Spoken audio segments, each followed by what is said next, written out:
The Champions is back, YouTube friends. Smash like, subscribe, and the notification bell as we pick over the first 8 games of the Champions League group stage. Vamos! Well, he's not Kylian Mbappe. He's I'm gonna kill ya, Mbappe, courtesy of Ray Hudson, back on the Champions League forum right there. PSG do the business against Juventus. Real Madrid was not overwhelmed in Scotland, and we got some great storylines from Shakhtar Donetsk. This and much more. Champions League Day 1, baby. Qué Golazo. This is live, and it's a packed show today. Michael Lahoud is in the house. Nigel Rio-Coker is in the house, and Jonathan Johnson will join us later on. Qué Golazo. Champions League is back, and so are we. Begins right now.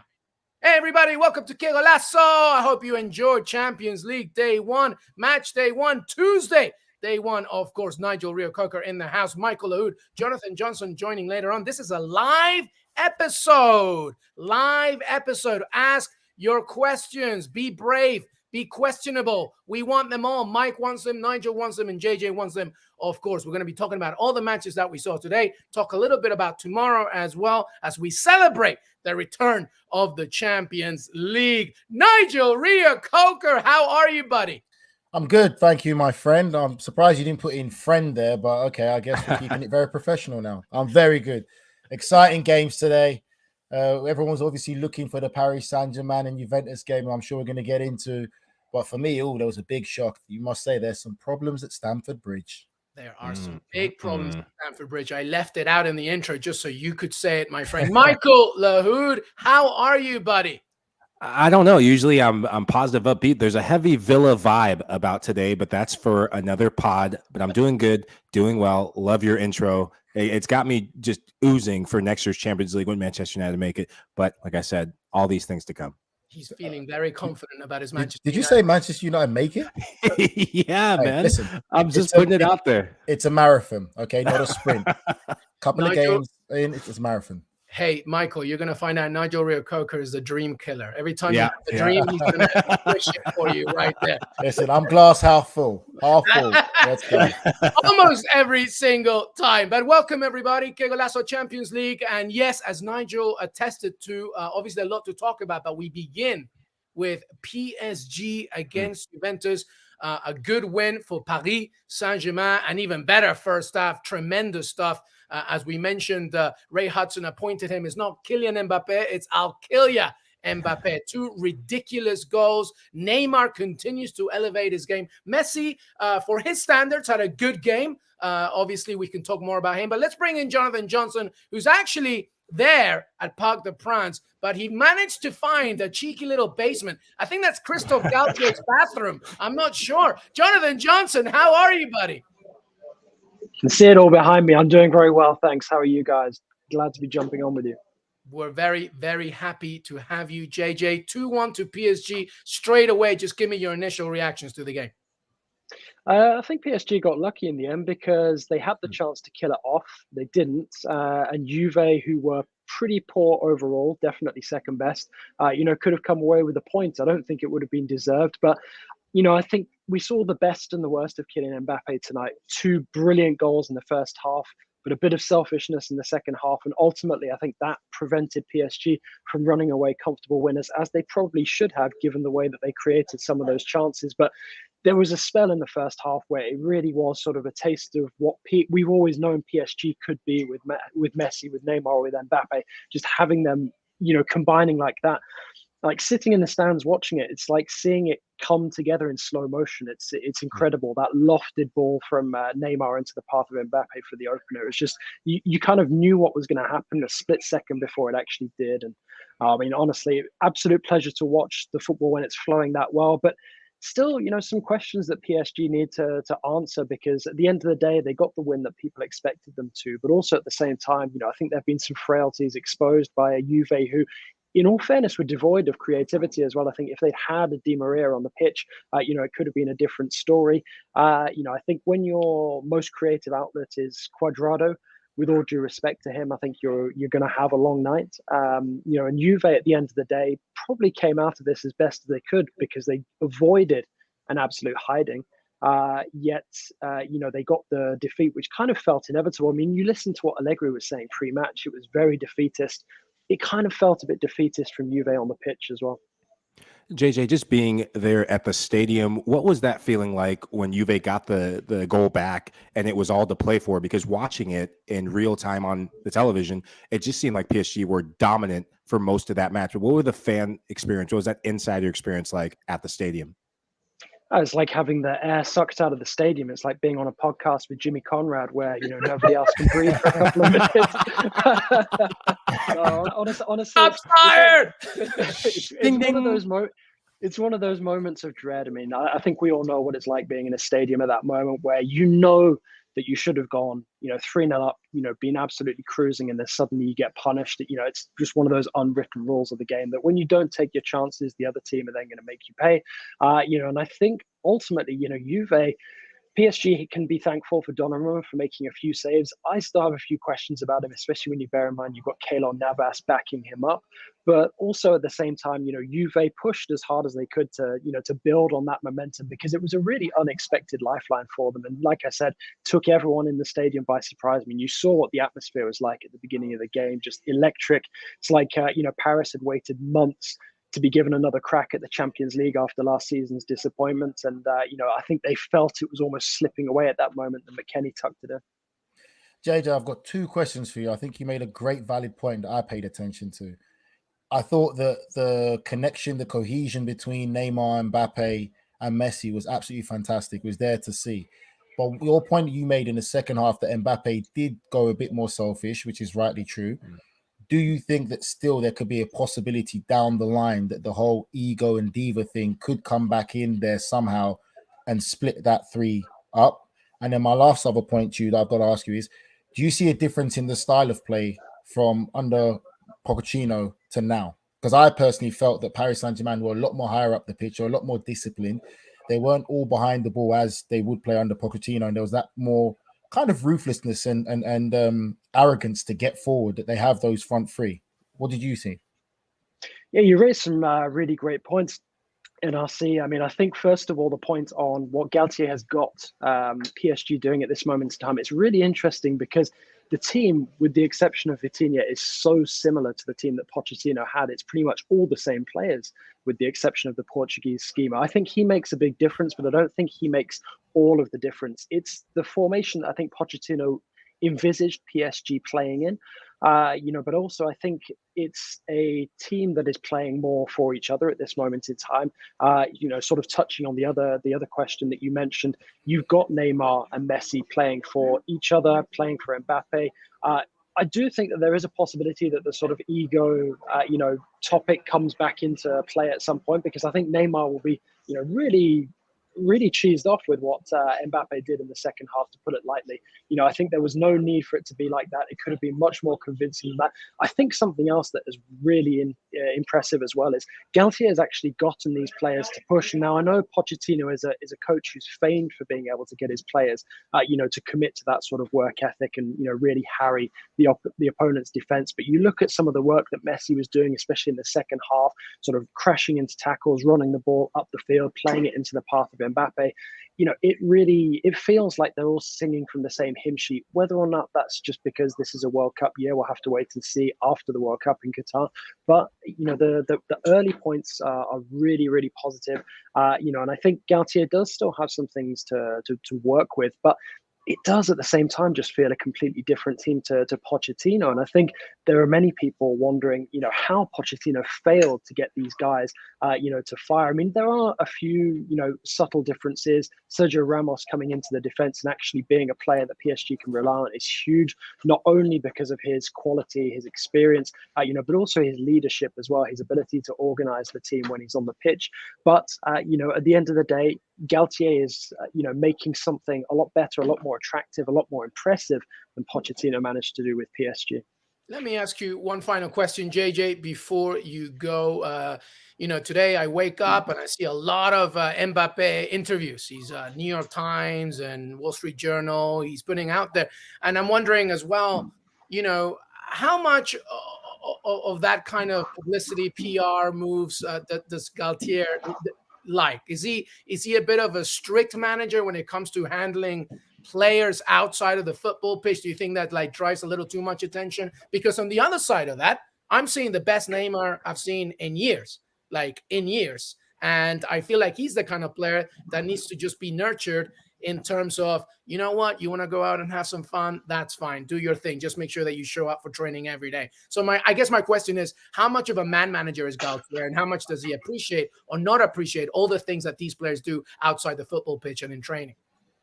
That's a really good question, because, I mean, if you look at what was going on in the pre-match press conference, you know, Galtier obviously has a very good relationship with Mbappe. They're very at ease with each other. Obviously, communication key, between them being, two Frenchmen. It's obviously easy for Galtier to say exactly what he expects of Mbappe and to get that in return from him, but also for Mbappe to express himself when he's perhaps, a bit disgruntled about things. But for Galtier to be able to put his arm around Neymar, say, this is what I expect from you, and to actually extract that on a consistent basis, that's really impressive, because that's something we haven't seen anyone be able to do really consistently since Neymar arrived back in 2017. Now, Galtier himself, I wouldn't say is necessarily the disciplinarian at PSG now. It's Luis Campos. When you talk about Galtier, you have to talk about Campos as well, the man who's kind of shaping this new look PSG.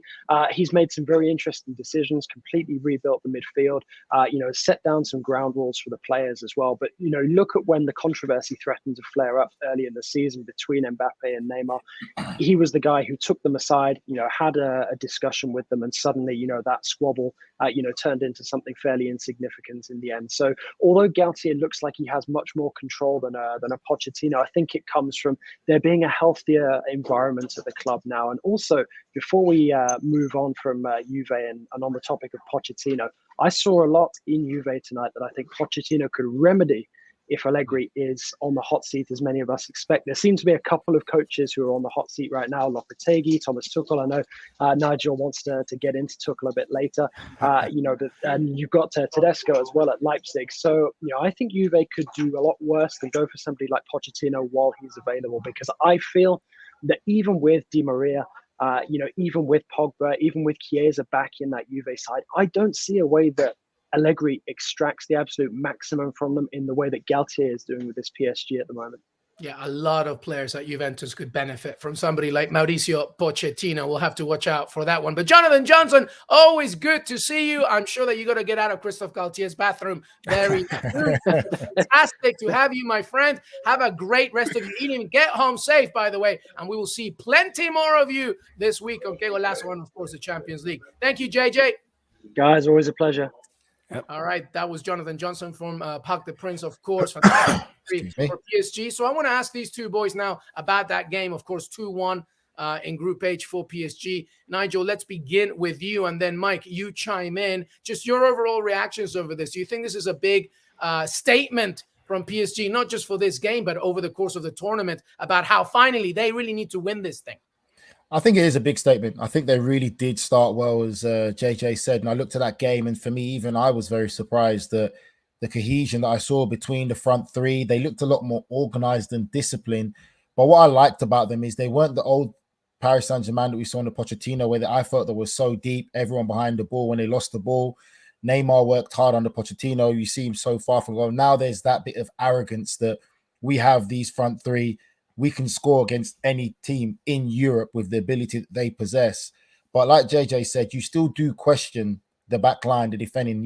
Juventus are in that rebuilding phase. It's not the Juventus that we know of old. There's a lot going on there. They were missing, obviously, Pogba and some very influential players who could have played today. So, again, it's not looking at the same Juventus, but it's a big win still because it's against Juventus. And by the way, it's the first time Paris Saint-Germain have beaten Juventus in this competition. So I know if all you stats buff out there, it's the first time that they've won. But it was a good performance. But again, it's one of those situations where you just want them to look a lot more solid defensively in that midfield area, because you don't want it to be a situation where they can be so creative and free-flowing attacking-wise. We don't want to constantly keep relying on Neymar, Messi, and Mbappe to score more goals than the opposition. So defense does play a part. What I liked about the first half was they showed ruthlessness and killer instinct in that half. What I don't like, and I don't share the same optimism, full out optimism about them and their Champions League chances after one game and this performance, Nigel, is because of this. If you leave a team hanging around, let's go back to what they did against Real Madrid. They were arrogant. They were ruthless for about 60 minutes, but they didn't put the game away. If you keep one of the big boys in Europe around, and this is why the group stages are here, if you keep one of the big boys in Europe around like that, you find yourself losing that match or drawing, and then it's all to play for. I think against a better opposition, against a team that doesn't have as much wildfire spreading in it like Juventus, it could be a very different result, but it wasn't to be at the end of the day. What I do like about it, actually, going back to the middle of the park between Vitinha and Marco Verratti, I think it's their 5th time playing together, and it's just more of a dynamic nature in that midfield. I know Paredes going to Juventus. He was the main man last year, but this year I think it's almost like double pistons in the middle of the park. Marco Verratti allowed to get further forward, and this guy is a baller. He showed it on that decisive pass on the second goal. And his freedom to get more in attack, we've seen glimpses of it in past seasons, his freedom to get more into the attack will lead to more chances and take off the pressure chance creation off of Messi and Neymar's shoulders. Yeah. But Mike, also, I was just going to say quickly, I understand what you're saying. Obviously, you can't compare this year to last year. But again, you've got to remember, it's new management, new team. And I think that the management style will play a big part in when the further they go into this competition. I don't think Alte is going to be the type of manager that's going to be 2 or 3-0 up against Juventus and not make any changes or see changes that need to be made quicker, because the priority is the Champions League. Let's all get that right here now. The priority for Paris Saint-Germain this year is the Champions League. And I'm sure all 3 of those players definitely would like to win it. They aren't the finished article. I personally don't think so. I think that against better opposition, yes, it will be a lot more of a close game. It will be a lot more, adventurous. But again, this game could have ended up 4 or 5-1 if Mbappe wasn't as selfish. Maybe, again, conversation will be had with the manager. You've got to be ruthless. We've got to put games to bed.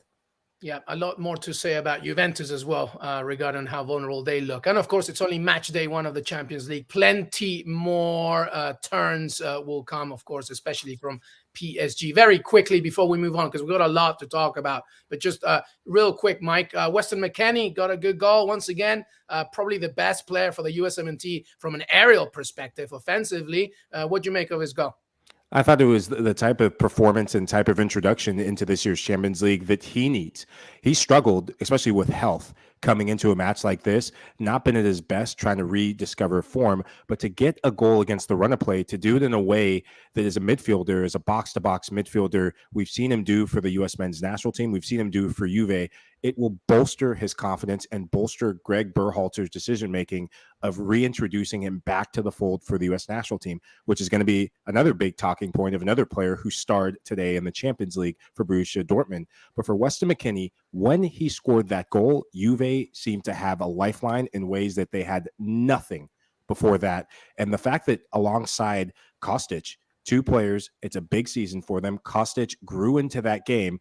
If you're Filip Kostic, you're just gonna be salivating at the thought of crossing balls from that left-hand side into the player with the athleticism and just the awareness in the box like a Weston McKennie. I think that him coming into a Juve team and getting healthy and getting goals in the Juve team that is desperate to compete in Serie A and in a competition like the Champions League, there's an opportunity for him to really stamp his presence in that midfield. See, Mike, I'll be honest with you. I am a bit of a McKennie fan. The one reason why I like him the most is he actually has a personality and edge to him, which I feel a lot of this U Summit players don't. It seems like all the personality and edge goes to the NFL and NBA players, but he's got that edge to him. But my thing is this, he has to put himself under more pressure. If he wants to be seen as one of the top midfielders in Europe or in Italian football, he needs to be starting games and saying, I'm the man, and taking control of these games where everything goes through me. I think at times they're comfortable to sit back a bit and let other players take control. And for me, you have to have that arrogance about you to say, no, this is me now. I'm Weston McKennie. I can score goals. I can do the defensive dirty work. Everything's going to go through me. And he has to have that mentality of people are going to remember my name at the end of the game. So I think that's still a bit missing. I think I'm not too worried about him, but it's still getting fit for the World Cup. He's got to be playing regularly. He can't be in and out, inconsistent. He has to say, no, I'm going to come in this team and I'm going to stay in this team all the way through to the World Cup. Yeah, a lot of it is attitude cleansing, isn't it? Because obviously he's still dealing from the aftermath of breaking protocol and all that stuff. So I hear you. I think he has a big personality, but he's probably trying to put himself more in check to make sure that he's not doing anything out of the extraordinary. But absolutely correct. He's a vital player for this side, and he needs to continue to prove to Allegri that he's a starter, specifically in the Champions League and, of course, Serie A. All right, we're going to move on. But everybody, very quickly, call to action for everybody, and I'm sure the boys will chime in, although with JJ they've already done it. So I want to ask you out there, all you viewers out there, specifically PSG fans, are you convinced by PSG finally? Are you convinced, or are you worried that once again it might not be enough? I would love to hear from you PSG fans, and of course the neutral as well. Quickly, in the same group, in Group H, Benfica 2, Maccabi Haifa 0. It was the Grimaldo show, by the way. If you didn't see that goal, everybody, woo, baby. It was an absolute beauty. But that means, of course, and Des did show the group a little bit earlier, but that means that PSG, of course, at this point are second in that group, obviously to the Benfica with having not conceded. And it's Juventus and Maccabi Haifa at the bottom. But it's only match day one, everybody. Plenty of football to be played. Let's go to Group G. Sevilla. Well, they got rid of everybody, basically, and they put on like 12-year-olds at the back to defend, I don't know, Erling Haaland. My God, it's the Erling Haaland world, and we're just living in it. And part of it, of course, of the big win for Manchester City, 4-0 against Sevilla. Nigel, Rio Coker, immediate reaction. Man City, they just keep on strolling. Well, come on, let's be real. Like you said there, Sevilla, not the same Sevilla that we know. This is a real bad Sevilla side right now, going through some turmoil. Their worst start to a La Liga campaign in 40-something years, I believe so. Man City, on the other hand, will be, I'm sure Pep would have been looking for a reaction from obviously their draw with your team, Aston Villa, who Pep wasn't too happy about that.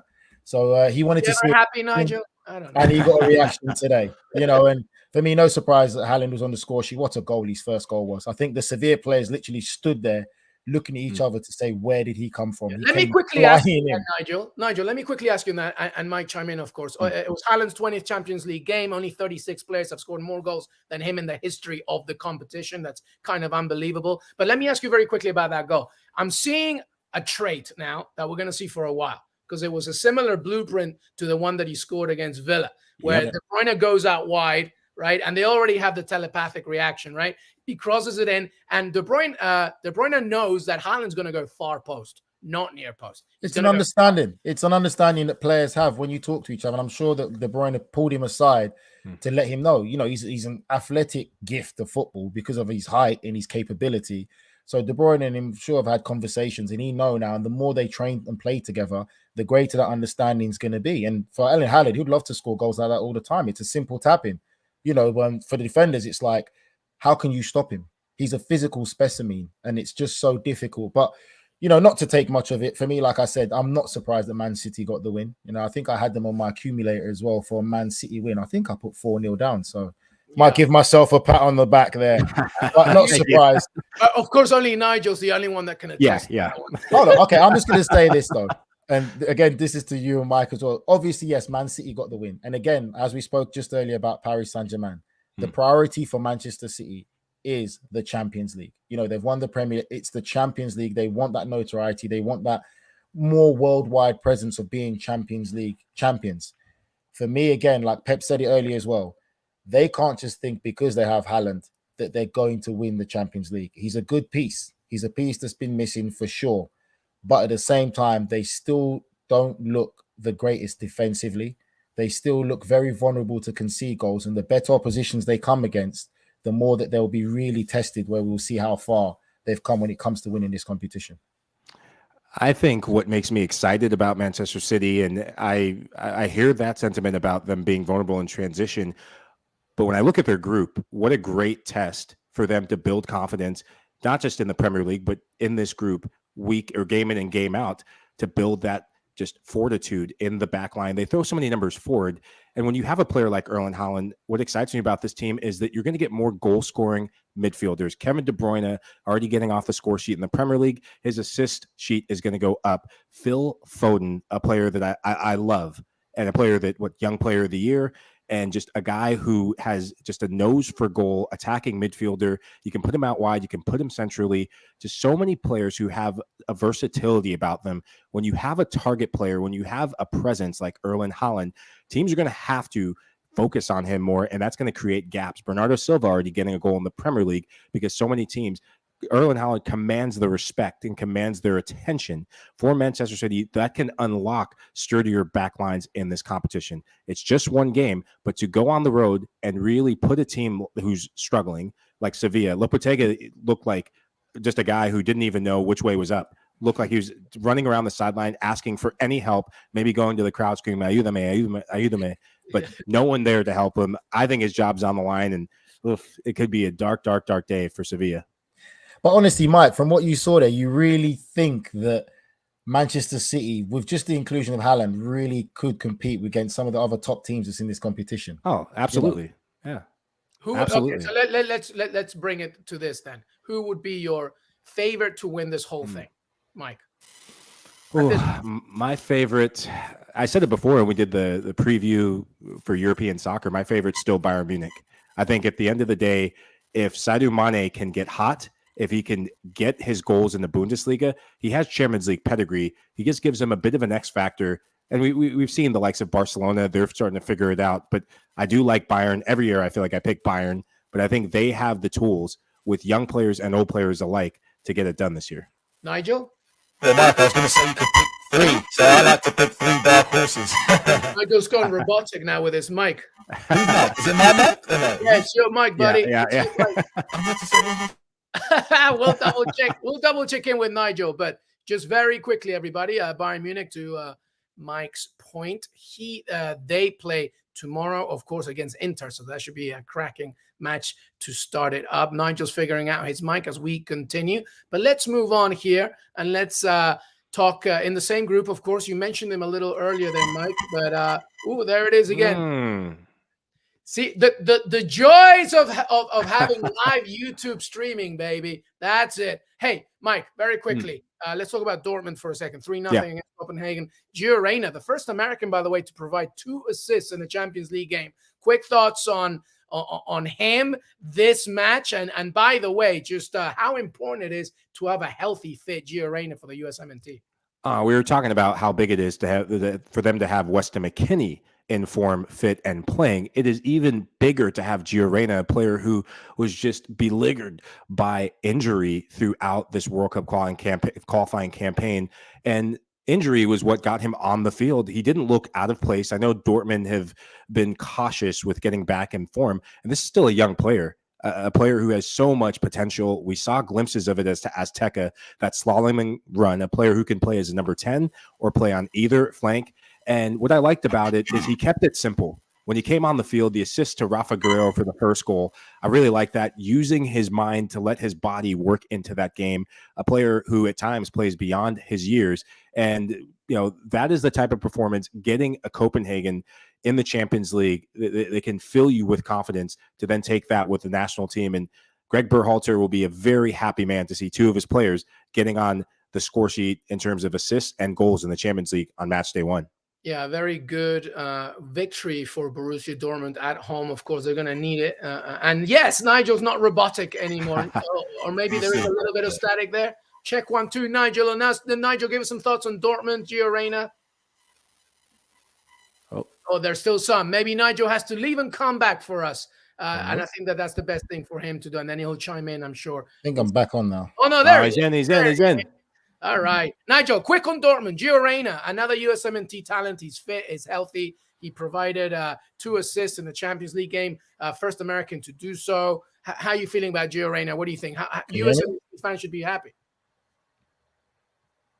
I'm having sound issues, I believe. It just means you don't like Gio Reyna, Nigel. I think you're fine now, Nigel. Oh, man, this is so bad. All right, let's keep going here. Mike, yep. Some thoughts on the offside technology. Is very intriguing to find out this new, we're going a little bit more virtual, we're going a little bit more technical, but I guess everything to aid the assistants and, of course, the head official. But not many people are very happy with VAR right now. What do you think about this new offside tech? Man, I was already pissed about VAR to begin with. We're adding more technology. We're adding more complexities to the game. Look, at the end of the day, refereeing is down to human decisions and human moments. We see it time and time again, even with VAR. I think we're going to see even more rash decisions at times, getting it right. And I think these are the type of things, adding more technology could potentially slow the game down. And if you take a long time to make an offside call or VAR call, that can kill the momentum in a big game. So, you know what? It's nothing we can help. It's the way and the direction the game is going. But, geez, here we go. Nigel, dare I ask you about a technical question right now? What are your thoughts on the new offside tech? I'm having technical issues right now. He's back. So yeah, don't talk to me about technical stuff. I'm struggling myself. You're the worst person to ask. I know. I'm the worst person to ask right now what we've just witnessed. Keep it football for me. Yeah. I just think it's we're trying to make a imperfect game perfect, and it's just ridiculous now for me, in my opinion.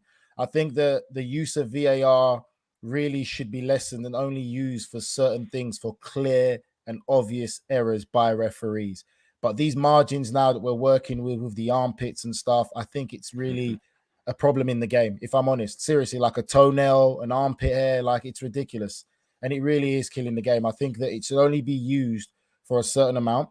I think that VAR referees should have a different type of training. They shouldn't be on the pitch referees. It should be specifically trained for the technical aspect of using VAR.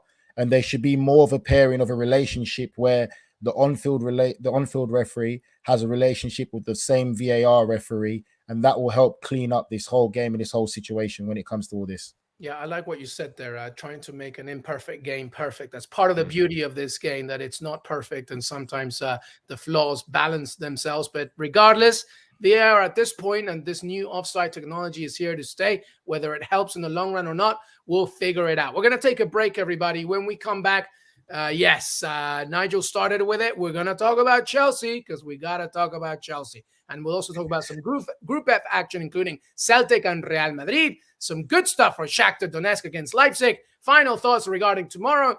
And then that will be it. Qué Golazo live with Nigel Reo-Coker, Michael Lahoud, Jonathan Johnson earlier. LME will be right back.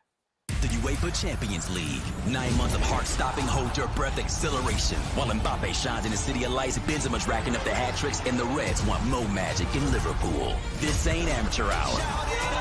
This is the best of the best of the best. This is the UEFA Champions League. Stream every match live on Paramount Plus. Welcome back, everybody. Qué Golazo live Champions League recap. Matchday 1, Nigel Reo-Coker, Michael Lahoud, JJ earlier, of course. By the way, CBS Sports is your home for the 2022-2023 Champions League, Europa League, and Europa Conference League group stages, with Paramount Plus streaming every match live. And to complement the best club competitions in the world, Paramount Plus also boasts a wealth of premium soccer documentaries, including Destination Paris, which premieres exclusively in the US today and follows journalist Guillem Balaguer's path through Europe for the 2021-2022 Champions League season, culminating with the final in Paris.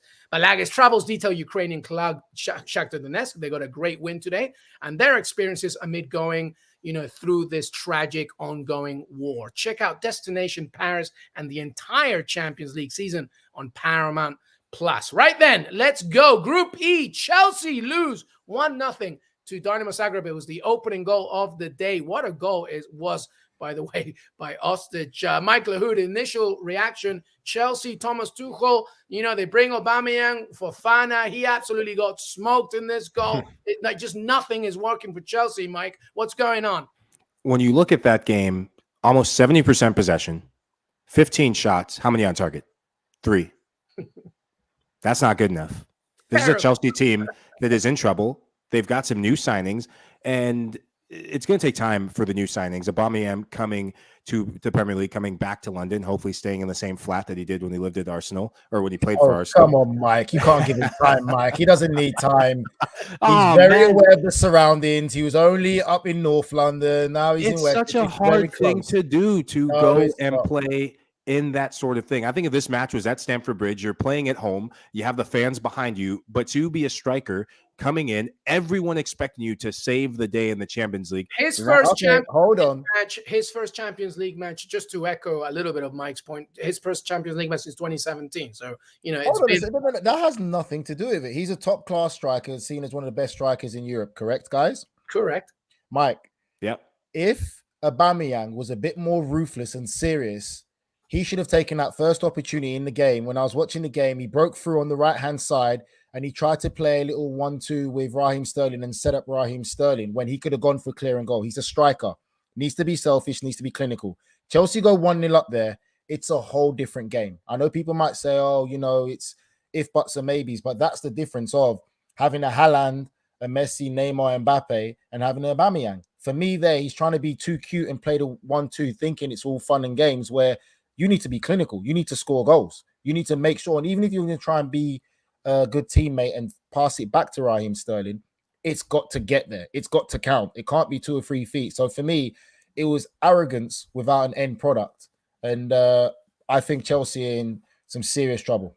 I'd be reticent to put all the blame on Aubameyang in this game. Chelsea weren't without having chances. So if you're going to say that, being too cute, trying to dribble in late in the game, especially in the second half, you're down a goal. Reece James was trying to dribble in. You beat one man, you beat the second, trying to go. So you could say that about every single one. This was a team issue, not just one striker. No, I agree with you. I think it just plays the part of sometimes you can put a bit of emphasis on players and understanding the difference of why people love so much of the whole Mbappe, Neymar, and Haaland and Aubameyang. For me, Aubameyang's got the ability and talent. But again, when you see it, for me, those are the moments you have to be clinical.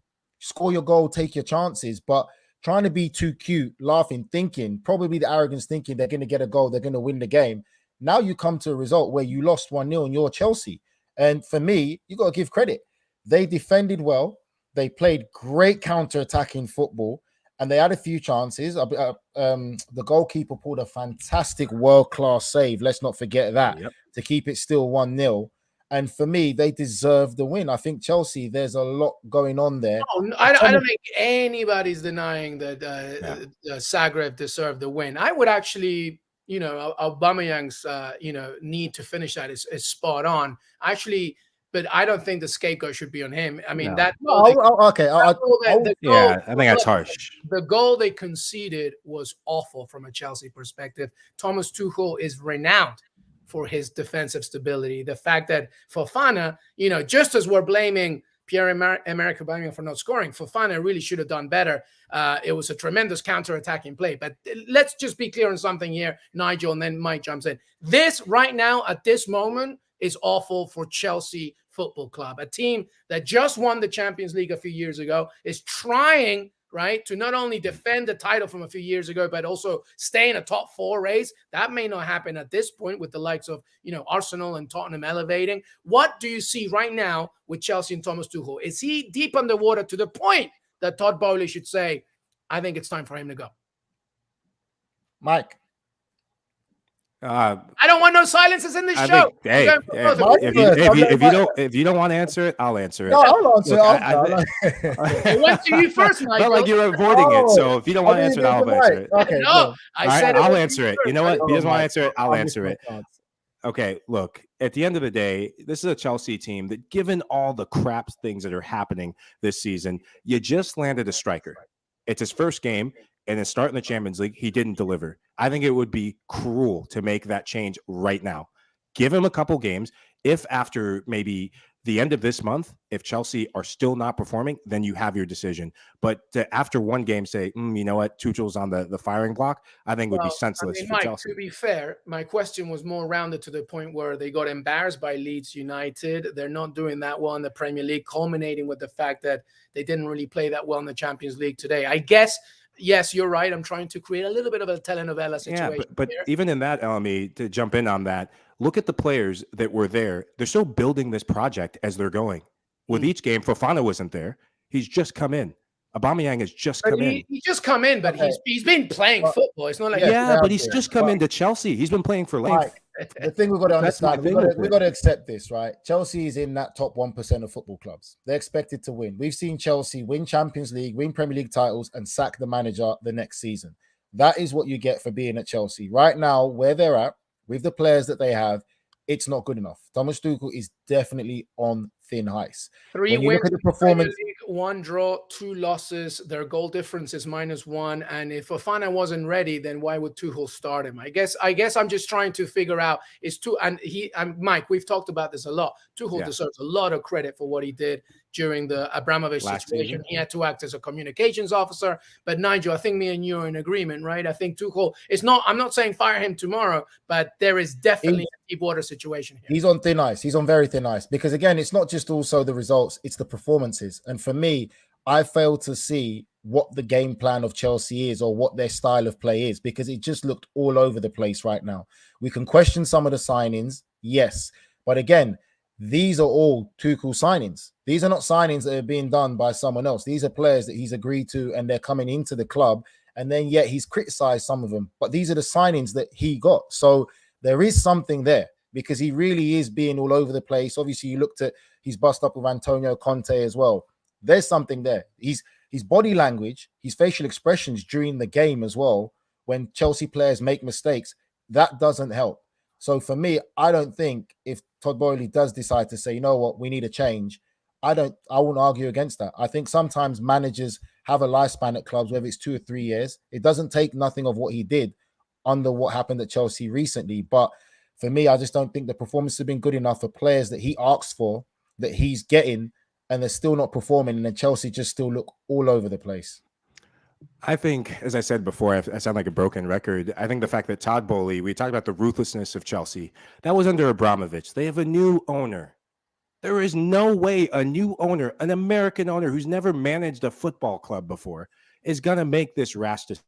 Let's just be honest about that. No. My question, I don't think that Nigel and Mike, you're gonna end this because we have to move us. But I think what Nigel are saying is like he's in deep water. Whether Boehly's gonna do this or not, like that's a different conversation. But should Boehly be thinking about this though? I guess that's regardless whether. Well, my thing is no.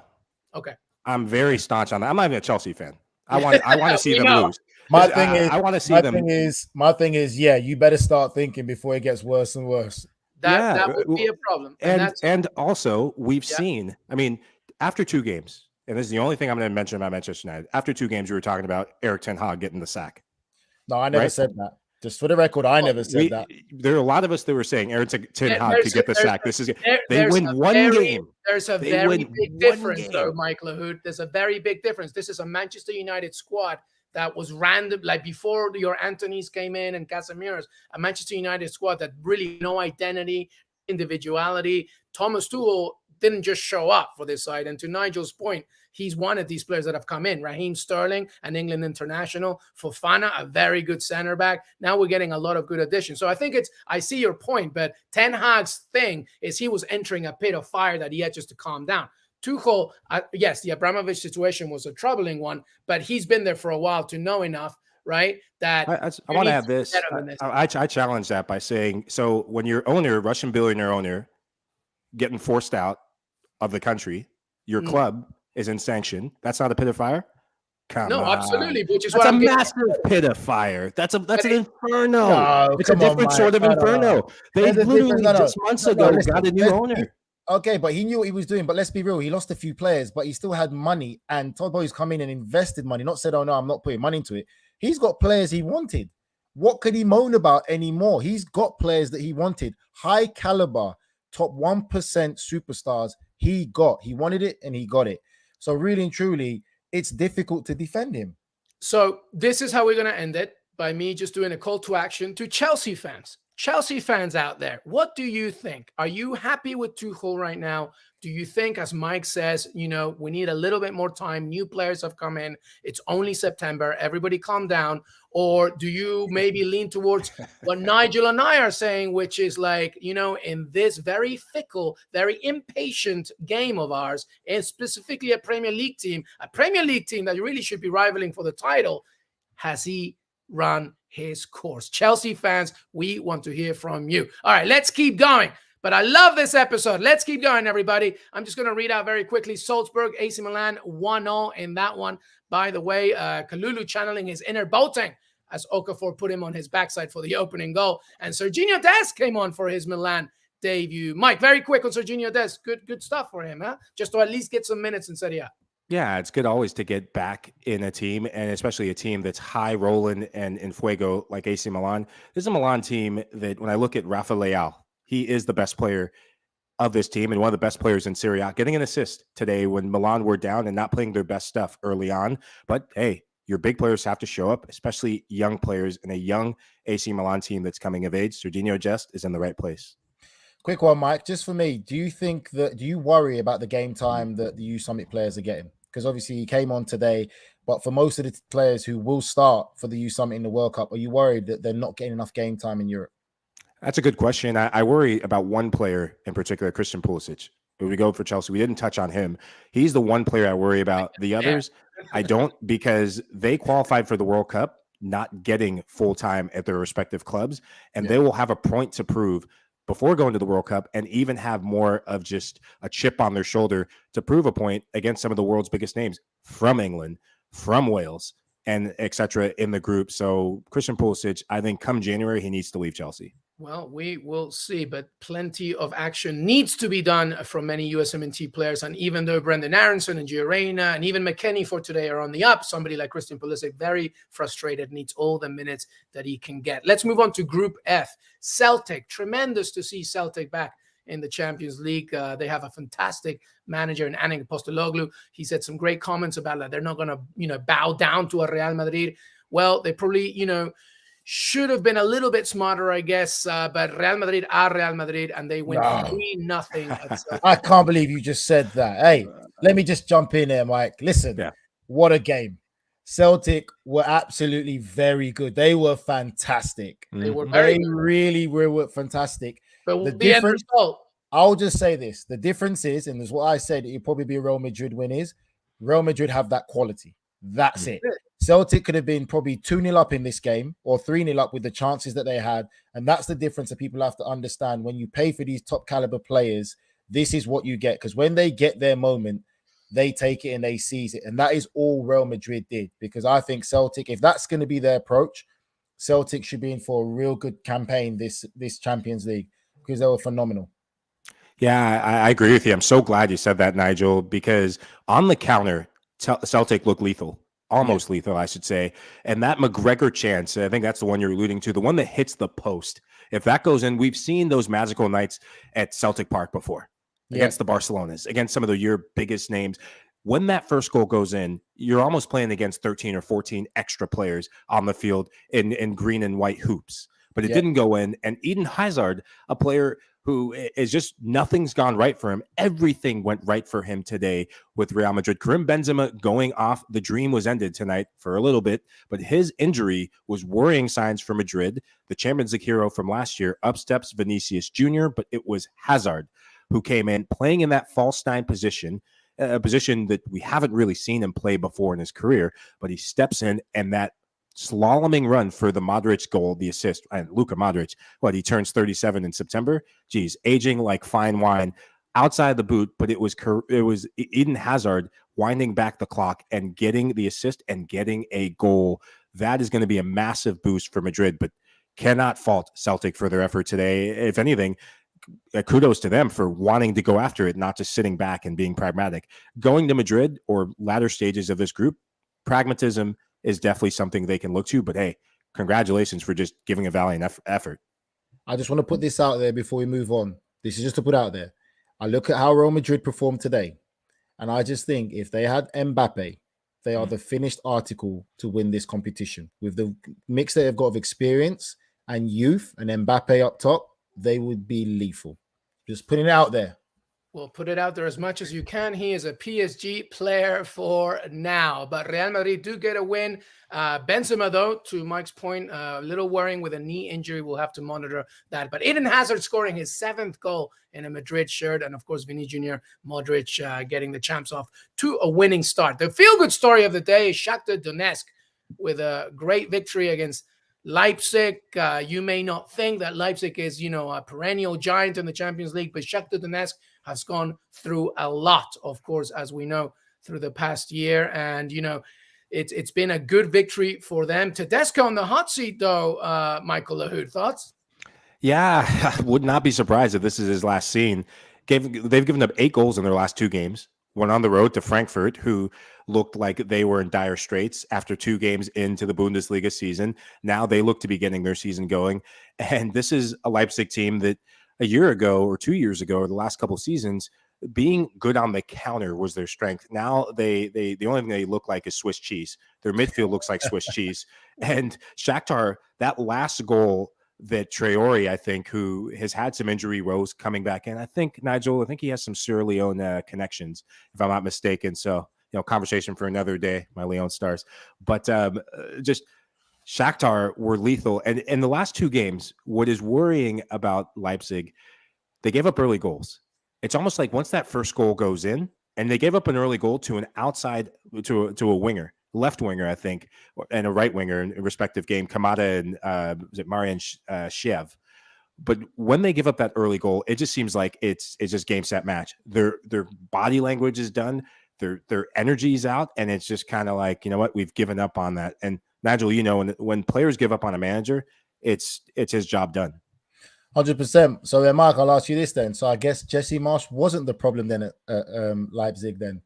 So is it more so about the players then? Like you said, they're a team that actually have brought a big reputation in the Champions League for being strong, difficult to beat, youth, enthusiasm, and everything that comes with it. Just exciting team. Now it feels like the wheels are falling off, conceding goals, very open, not the same kind of desire and commitment we've been so used to seeing from them. I think it makes me wonder if going from Nagelsmann to Jesse Marsch was a bit too much. Different philosophies, different pressing philosophies, different styles. Jesse Marsch was playing a back 4 when he was there versus a back 3, which is what they were used to under their predecessors. And that's a big shift in terms of your structure. That's a big shift in terms of your identity. And I think that came too soon for this group. And this is a group that's lost key player after key player over the last few seasons. Some of their biggest names tend to go, and Upamecano being one of them. But the Frenchman up top, can't think of his name right now, star from last year, but he looks disgruntled right now, starting the season on fire, picking up where he left off, but just looks like a guy who's thinking, what have I done by staying here? I should have left. And when you have players like that in your team that you're counting on, it doesn't do you any good when they're not feeling it, not feeling the manager, and not buying into his philosophy. Yeah, you meant Nkunku, I believe, right? Nkunku, yeah. Very good player, of course. But fantastic stuff, regardless, for Shakhtar Donetsk. Haven't played at home, in the home city since 2014. Couldn't play for 6 months this year due to the war in Ukraine. Only started the season 2 weeks ago and forced to play the Champions League home games in Warsaw. And they began the European campaign with a 4-win at Leipzig. Tremendous stuff. All right, everybody, we're going to wrap up here. And this will be a question for you all, but I'll ask these lovely gentlemen here first before we say goodbye. The Champions League continues tomorrow as well. Nigel Reo-Coker, what are your must-watch games for tomorrow? Well, there's 2 standout ones for me. I think for me, I'll have to say Napoli-Liverpool. I think that is going to be an absolute firecracker. Liverpool, for me, is still going through a bit of an indifferent time in the Premier League as well, and they've still got some issues that they've got to work out to show that they could probably win the Champions League this year. Napoli are flying in Serie A, really look like an exciting team. I think that's going to be a great game, and that's going to be my main one. I'd also say, with a little bit of a side eye, I might think the Tottenham and Marseille one could be a bit spicy as well. Well, gosh, I'm going to go for the marquee game, Bayern versus Inter. This group, that's everyone's going for that. Well, you have to. I have to go for it. You have to go somewhere else. I have to go for it. So, number one, I have to go for that one because I picked Bayern to win it all. Right. So I have to go for that one. But secondly, I'm intrigued by what's going to happen with this Barcelona team. They seem to be clicking. I know they're not playing in the competition, but they seem to be clicking at the right time, in time for this competition to start. And it just makes me wonder. We picked teams that we thought could progress and teams that we couldn't. We picked, I think you were the only one, LME, that picked them to go through when we did the preview. All of us picked them to get in third place. And I just wonder how they're going to kick on with their Champions League voyage this season. Could it be a struggle? Could it be kind of difficult getting off the mark, or will they continue to be ruthless? So that group intrigues me so much, the group of death in this tournament. Yeah, absolutely. I'll just echo Nigel. Liverpool-Napoli to me seems like such a sexy fixture. I hope, and a lot of hopes we've been having on Napoli, because we were a little bit worried about them after, the likes of Dries Mertens and Insigne, they left, but now they're looking pretty good. Victor Osimhen is an absolute striker to watch. We'll have to see how he does against Liverpool. My goodness. But we're asking you right now, if you want to chime in, you could even reply on Qué Golazo Pod on Twitter. What are the games that you want to watch tomorrow? And of course, the Europa League as well later in the week. This has been a tremendous episode. Fantastic stuff. Nigel Rio-Coker, Michael Lahoud, Jonathan Johnson. I believe he just texted me. He's still stuck in that toilet. He's trying to get out. Nigel, final thoughts. Anywhere you can go, anywhere with this. So thank you so much for being here. Final thoughts, buddy, before we say goodbye. I had a fantastic time. I'm looking forward to it. More great football. I'm sure we're going to be in for some firecracker games tomorrow as well. And I apologize for my mic issue. VAR affects football, and then my mic issues affects me. It's all in football. It all sticks together. So it won't happen again. I promise. I love it. I love it. I love it. My friend, you are more than worth it. Don't worry about it. Mike Lahoud, final thoughts, buddy. I'm just happy, as I say it each week in the build up to this, that European football is back, and the main European football, the Champions League. And this season is giving some mouth-watering matches and some interesting groups. And tomorrow will be no different. Some key matchups that could have some longer-term implications on, tap for tomorrow.